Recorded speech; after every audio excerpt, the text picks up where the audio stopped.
मगध के मुख्य प्रवेश द्वार पर जिस तरह से हर आदमी की पहचान हो रही थी, उसमें चाणक्य का बदला हुआ भेष कारगर नहीं था। वो पकड़े जा सकते थे। कुछ देर सोच उन्होंने अपने व्यापारी वाले भेष का इस्तेमाल करते हुए स्थिति पलटने का उपाय खोज लिया। अब वो उस भीड़ में शामिल हो गांधार राज्य से आए व्यापारियों को तलाशने लगे और जल्द ही उनकी ये तलाश पूरी हुई।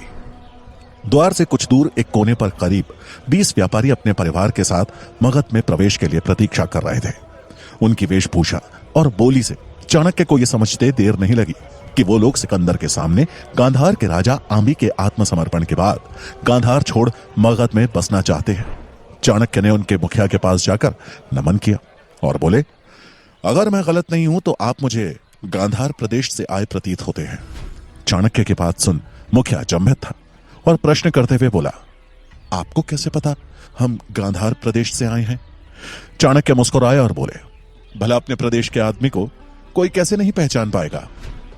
चाणक्य का जवाब सुन मुखिया के चेहरे पर मुस्कुराहट खिल गई। आखिर इस अजनबी प्रदेश में उसकी मुलाकात अपने प्रदेश के किसी व्यक्ति से हो रही थी। उसने अपने साथी व्यापारियों का भी परिचय चाणक्य से करवाया और उसके बाद उनसे प्रश्न करते हुए कहा, आपके मगध आने का कारण? चाणक्य उत्तर देते हुए बोले, गांधार राज्य के हाल तो आपको पता ही है। मैं सिकंदर के आक्रमण से पहले राजा आंबी की सेना में था, पर कुछ निजी कारणों से सेना को छोड़ व्यापार करने लगा।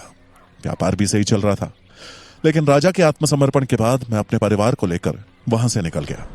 आपकी तरह मैं भी नए प्रायोजनों की तलाश में मगध आया हूं। मुखिया ने चाणक्य की बात सुनकर कहा, गांधार के बाद अब मगध ही एक ऐसा राज्य है जहां व्यापार जमाया जा सकता है। इसलिए हमने भी अपने परिवार के साथ यहां आने का निश्चय किया। वैसे आपका परिवार, क्या आपका परिवार भी आपके साथ आया है?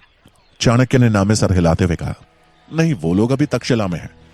मैंने सोचा पहले थोड़ा काम जमा लूं, तभी परिवार को साथ लेकर आऊं, लेकिन यहां पहुंच मुझे अपने इस निर्णय पर संशय हो रहा है। चाणक्य की बात सुन मुखिया गंभीर हो गया। बोला, कैसा संशय? चाणक्य ने द्वार की तरफ देखकर कहा, उन सैनिकों के बीच खड़े वो साधारण पोशाक वाले आदमी को देख रहे हो? चाणक्य राजहंस की ओर इशारा कर रहे थे। मुखिया ने उस दिशा में देखते हुए हां में सर हिलाया। चाणक्य आगे बोले, वो आदमी राजा आंबी की सेना में गुप्तचर था। अब जब राजा ने सिकंदर के सामने हथियार डाल दिए हैं, तो इस गुप्तचर का यहां दिखना मुझे अटपटा सा लग रहा है। चाणक्य की बात सुन मुखिया ने सवालिया नजरों से उनकी तरफ देखकर पूछा, पर भला ये यहां खड़ा हो कर क्या रहा है? चाणक्य ने गहरी सांस ली और बोले, गांधार से आए लोगों यानी आप और मुझ जैसे लोगों को पहचानने का काम कर रहा है। इसकी एक आवाज पर हम जैसे भोले इंसानों को दुश्मन करार देकर बंदी बनाया जा सकता है, और शायद सेनापति को यह पता ही ना हो कि जिसे उन्होंने मित्र मान रखा है वो आदमी मित्रता की आड़ में सिकंदर के लिए काम कर रहा है। यह सुन मुखिया और बाकी व्यापारी चौंक गए। मुखिया ने प्रश्न करते हुए कहा, तो इसका हल क्या है? क्या हम मगध में प्रवेश नहीं कर सकते? चाणक्य कुछ सोचते हुए बोले, हल है। इससे पहले कि तुम्हारा शत्रु तुम पर आक्रमण करे, तुम उसका सर्वनाश कर दो। अपने और अपने परिवार को सुरक्षित रखना है तो इस भीड़ में मौजूद गांधार से आए सभी लोगों को एकजुट हो उस गुप्तचर के खिलाफ आवाज उठानी होगी। चाणक्य की बात सुन व्यापारियों के चेहरों पर एक उम्मीद की किरण जागी और उन्होंने उस गुप्तचर के खिलाफ सबको एकजुट करने का काम शुरू कर दिया। धीरे धीरे वहां मौजूद सारे व्यापारी एक हो गए। गांधार से आए व्यापारियों का मुखिया सबको ले द्वार की तरफ बढ़ा। चाणक्य भी उसी भीड़ में थे। द्वार पर पहुंच उन्होंने तलाशी ले रहे सैनिक से राजहंस की तरफ इशारा करते हुए पूछा, यह आपके सैनिकों के बीच सादी वेशभूषा में जो आदमी है, क्या आप जानते हैं ये कौन है? इससे पहले कि वो सैनिक कुछ जवाब देता, सेनापति ने उसकी बात सुन कहा, जो भी हो तुम्हें क्या, वैसे भी प्रश्न पूछना तुम्हारा काम नहीं है। चुपचाप प्रवेश कर जमा करो और तलाशी दो। मुखिया वहीं रुक गया और बोला, तो अब मगध के ये दिन आ गए हैं कि गांधार के गुप्तचर की मदद लेनी पड़ रही है? मुखिया की बात सुन सेनापति चौंक गया। राजहंस को समझ ही नहीं आया कि अचानक ये कौन है जो उस पर उंगलियां उठा रहा है। सेनापति ने तलवार पर अपनी पकड़ मजबूत करते हुए मुखिया से प्रश्न किया, ताबी है, कितना बड़ा इल्जाम लगा रहे हो? क्या प्रमाण है कि एक गुप्तचर है? मुखिया थोड़ा डर गया, लेकिन अपने आप को संभालते हुए बोला, हम गांधार से हैं और इस आदमी को जानते हैं। यह आदमी राजा आंबी का गुप्तचर था। क्षमा कीजिएगा, लेकिन जिस तरह से आप चौंके, मुझे लगता है शायद आपको भी इसका अतीत नहीं पता है। तो मुझे यकीन है कि इसने आपसे भी झूठ बोला है और मित्रता की आड़ में सिकंदर के लिए काम कर रहा है। यह सुन राजहंस आगे बढ़ते हुए चिल्लाया, झूठ कह रहा है ये आदमी।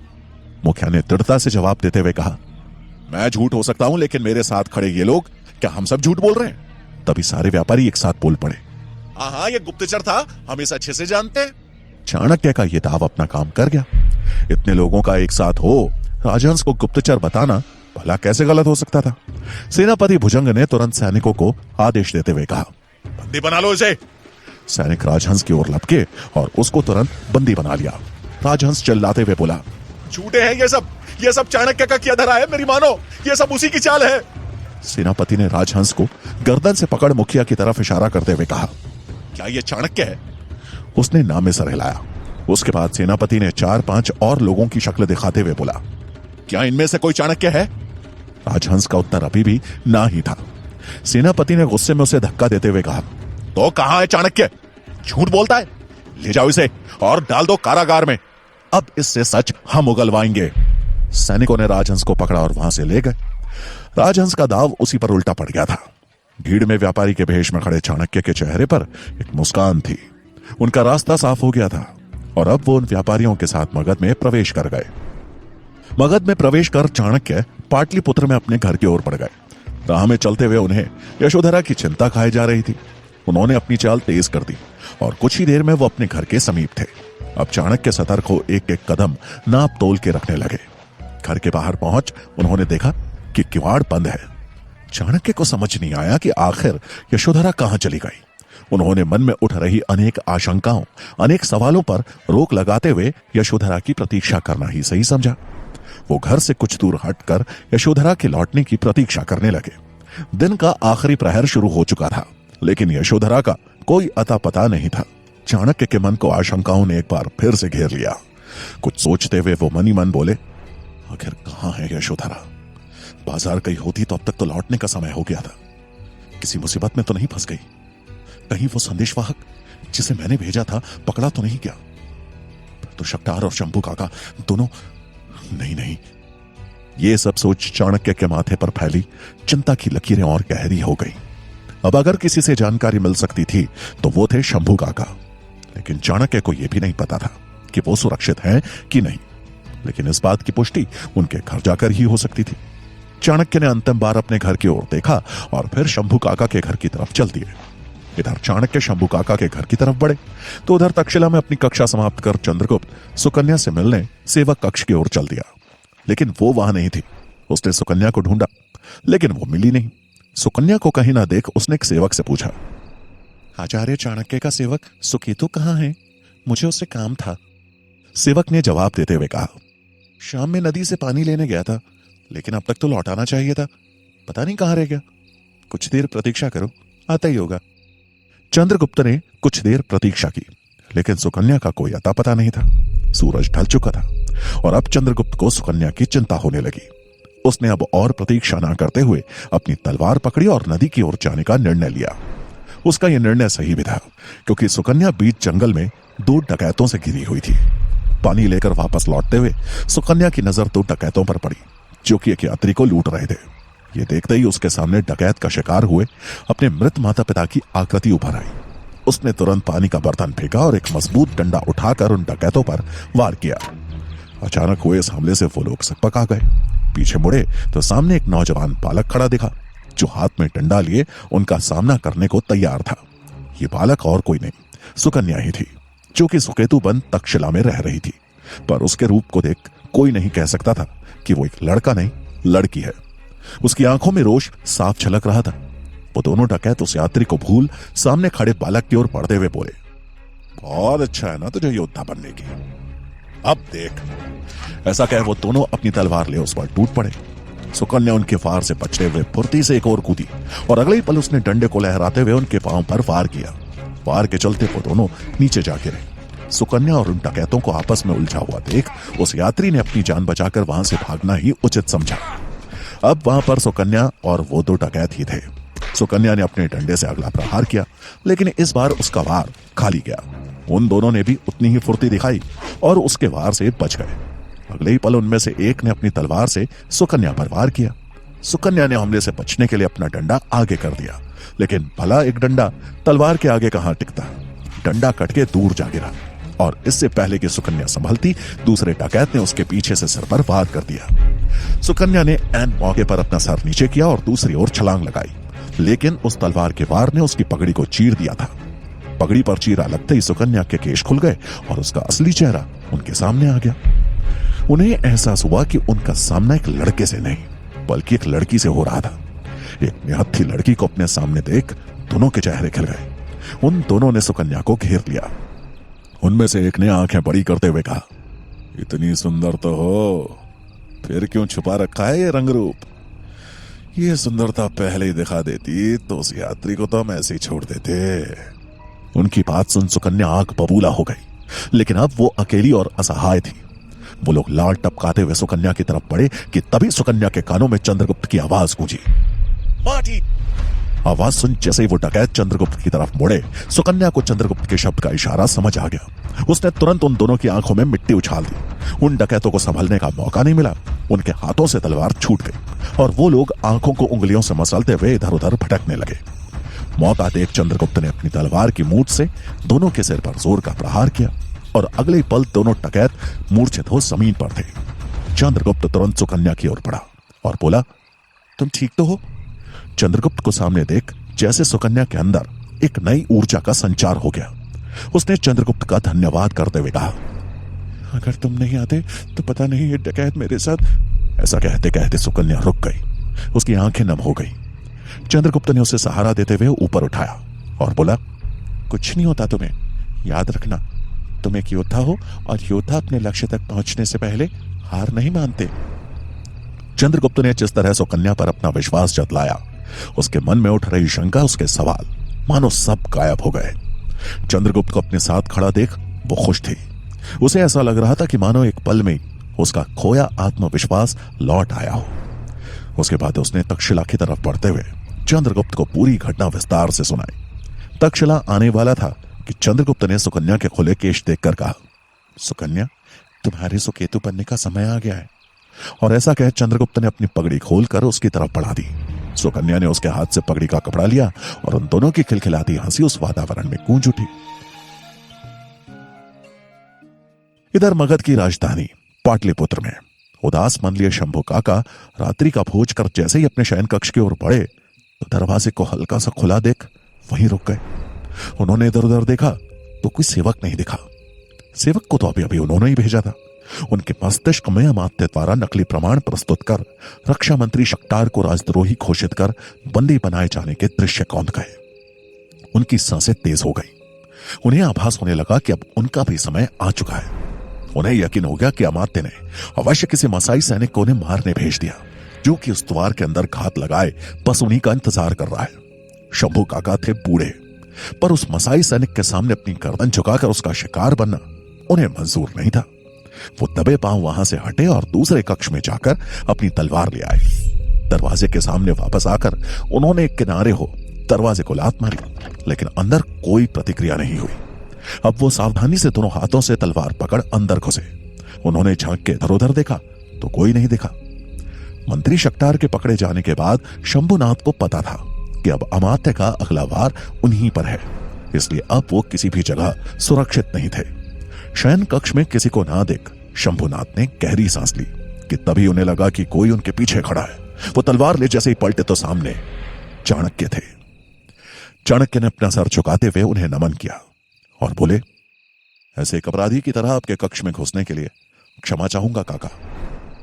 चाणक्य को देख शंभू काका की उखड़ी सांस जैसे वापस आई और उन्होंने तलवार को नीचे रख चाणक्य को आशीर्वाद दिया। चाणक्य को देख शंभू काका भावुक थे। उनको भावुक देख चाणक्य चिंतित हो गए और उनसे प्रश्न करते हुए पूछा, सब ठीक तो है ना काका? मैं यशोधरा से मिलने घर गया था, परंतु वो वहां नहीं थी। शंभू काका ने चाणक्य की चिंता को कम करते हुए कहा, यशोधरा सुरक्षित है। चाणक्य के कान मानो यह सुनने के लिए तरस रहे थे। यशोधरा की कुशलता के बारे में जान उन्हें संतुष्टि मिली। शंभू काका अपनी बात को आगे बढ़ाते हुए बोले, यशोधरा तो सुरक्षित है। तुम्हारा संदेश मिलते ही मंत्री शक्तार ने उसे उसके मायके भेजने का बंदोबस्त कर दिया था, लेकिन अपने लिए वो कुछ नहीं कर पाए। उन्हें अमात्य ने राजद्रोह के इल्जाम में फंसा कारागार में डलवा दिया। यह सुन चाणक्य के होश उड़ गए। मंत्री शक्तार का पकड़ा जाना उनके लिए किसी बड़े सदमे से कम नहीं था। चाणक्य ने हैरानी में पूछा, ये कैसे हुआ काका? शंभुनाथ बोले, अमात्य ने गहरी साजिश रची। उसने यूनानियों का भेजा गया एक निमंत्रण पत्र बड़ी चालाकी से मंत्री शक्तार के कक्ष में रखवा दिया और फिर उनके कक्ष की झूठी तलाशी करवा वो पत्र बरामद कर बड़े दरबार में राजा धनानंद के सामने रख दिया। धनानंद को तो तुम जानते ही हो, अमात्य पे उन्हें सबसे ज्यादा भरोसा है। अगले ही पल शक्तार पर राजद्रोह का इल्जाम लग गया और उन्हें बंदी बना लिया गया। ये सब सुन चाणक्य के अंदर घबराहट उमड़ने लगी, चिंता की रेखाएं उनके माथे पे उभरने लगी। तभी उन्होंने कुछ सोचते हुए पूछा, काका जो हुआ बहुत बुरा हुआ, लेकिन धनानंद के साथ उससे भी बुरा होगा, ये मेरा प्रण है काका। शंभुनाथ चाणक्य की तरफ देखते हुए बोले, धनानंद की एक कमजोरी का पता चला है मुझे, जिसे उसके ही खिलाफ इस्तेमाल किया जा सकता है। चाणक्य ने तुरंत ही उत्सुकतावश पूछा, वो क्या है काका? धनानंद का बेटा पब्बत। ये सुन चाणक्य अचंभित रह गए और बोले, काका उसका बेटा और कमजोरी कैसे? शंभुनाथ आत्मविश्वास भरे स्वर में बोले, हाँ, उसका बेटा पब्बत वो धनानंद का सबसे कमजोर पहलू है और जिस तरह दोनों में अनबन रहती है यह हमारे पक्ष में है। पब्बत धनानंद से घृणा करता है और इस घृणा का इस्तेमाल हम धनानंद के खिलाफ कर सकते हैं। चाणक्य की दूरदर्शी सोच ने तुरंत ही पढ़ लिया कि आगे की योजना पे कैसे काम करना है। वो ज्यादा देर शंभू काका के यहां रुकना नहीं चाहते थे, क्योंकि यह दोनों के लिए खतरे से खाली नहीं था। वो शंभू काका को अपना ख्याल रखने की बात कह उनसे विदा ले वहां से चल दिए। चाणक्य को अब किसी तरह पब्बत से मिलना था, क्योंकि उनकी विजय का वही एक मोहरा था जिसका इस्तेमाल कर धनानंद के निरंकुश शासन को चुनौती दी जा सकती थी। चाणक्य ने रात किसी तरह छिपते छिपाते बिताई और अगली सुबह उनका प्रथम उद्देश्य था किसी तरह पब्बत से संपर्क स्थापित करना। चाणक्य अपना भेष बदल राजमहल के बाहर आ पहुंचे, जहां उन्हें पता चला कि कुछ ही समय में राजा धनानंद अपने पुत्र के साथ भिक्षा दान के लिए बाहर आने वाले हैं। बाहर भिक्षा ग्रहण करने के लिए नगर के बहुत से लोग इकट्ठा हो चुके थे, जिनके बीच चाणक्य भी मौजूद थे। कुछ ही समय में राजमहल का मुख्य द्वार खुला और राजा धनानंद अपने पुत्र के साथ बाहर आए। उनके साथ कई सारे सैनिक और सेवक थे। धनानंद को देखते ही चाणक्य को मानो अपनी ली हुई प्रतिज्ञा याद आ गई। उनका शरीर क्रोध से कांप उठा, लेकिन फिर उन्होंने किसी तरह अपने आप को नियंत्रित किया और सामने घट रही घटनाओं की ओर ध्यान केंद्रित किया। चाणक्य ने पब्बत पे ध्यान दिया तो वो लगभग चंद्रगुप्त की उम्र का था। उसके माथे पे एक राजसी तेज था और उसकी वेशभूषा दूर से ही उसके राजकुमार होने का परिचय दे रही थी, लेकिन उसके चेहरे का रंग उड़ा हुआ था, जैसे कि वो किसी बात को लेकर बहुत नाराज हो और मन ही मन कोड़ा हो। धनानंद के कहने पे वो उनके साथ भिक्षा समारोह का भागीदार बनने आ तो गया था, लेकिन उसका मन विचलित था। उसके चेहरे पे बनावटी हंसी उसकी स्थिति साफ दर्शा रही थी। कार्यक्रम शुरू हुआ और धनानंद ने वहां उपस्थित लोगों को एक एक करके दान देना शुरू कर दिया। चाणक्य एक तरफ खड़े धनानंद और पब्बत के ही क्रियाकलाप देख रहे थे। धनानंद ने पब्बत को भी दान बांटने के लिए आगे किया, लेकिन उसकी सूरत बता रही थी कि वो ये सब जबरदस्ती कर रहा है, उसमें उसकी कोई रुचि नहीं थी। अचानक दोनों में दबे हुए शब्दों में कुछ मनमुटाव हुआ और पब्बत चिढ़ते हुए भिक्षा समारोह छोड़कर वहां से चला गया। चाणक्य को समझ नहीं आया कि दोनों में क्या बात हुई, लेकिन यह स्पष्ट था कि दोनों के बीच संबंध अच्छे तो नहीं है। चाणक्य की नजरें पब्बत पे गई तो वो द्वार से अंदर चला गया था। अब उनकी चिंता यह थी कि आखिर पब्बत से कैसे मिले। वो ये सोच ही रहे थे कि कुछ देर में पब्बत घोड़े पे सवार हो महल के द्वार से बाहर निकला, जिसे देख चाणक्य को आगे की रणनीति समझ आ गई। पब्बत को ऐसे बाहर जाते देख धनानंद ने सेनापति को आदेश दिया कि वो कुछ सैनिकों को उसकी सुरक्षा के लिए उसके पीछे भेजे। आदेश मिलते ही कुछ सैनिक घोड़ों पे सवार हो पब्बत के पीछे चल पड़े। चाणक्य के लिए यह सुनहरा मौका था। उन्हें समझ आ गया था कि हो ना हो पब्बत जंगल की तरफ ही जा रहा है, क्योंकि उसके कंधों पे धनुष और तरकश था। चाणक्य भी बगैर समय गवाए तुरंत ही जंगल की तरफ बढ़ गए और कुछ ही समय में वो जंगल में थे। चाणक्य का अंदेशा सही था। पब्बत शिकार के लिए आया था। हाथों में धनुष पकड़कर वो शिकार तलाश रहा था। तभी उसकी नजर एक हिरण पे पड़ी। पब्बत ने तुरंत ही निशाना साधा और तीर छोड़ दिया, लेकिन वो तीर अपना निशाना चूकते हुए सीधा एक पेड़ में जा धंसा। तीर की आहट सुन हिरण तुरंत ही भाग खड़ा हुआ। अपने शिकार को भागता देख पब्बत मानो अपने आप से ही चढ़ गया। तभी जिस पेड़ में वो तीर धंसा था उसी के पास से चाणक्य निकलकर पब्बत के सामने आ गए और उस तीर को पेड़ से निकाल दूर खड़े पब्बत को आवाज लगाते हुए बोले, जिस तरह से तुम धनुष साध रहे हो, निशाना कभी भी सटीक नहीं लगेगा। दूर खड़े एक ब्राह्मण को अपनी धनुर्विद्या पर प्रश्न उठाते देख पब्बत का पारा जैसे आसमान छू गया। उसने गुस्से में चिल्लाते हुए पूछा, जे ये ज्ञान देने वाले तुम होते कौन हो?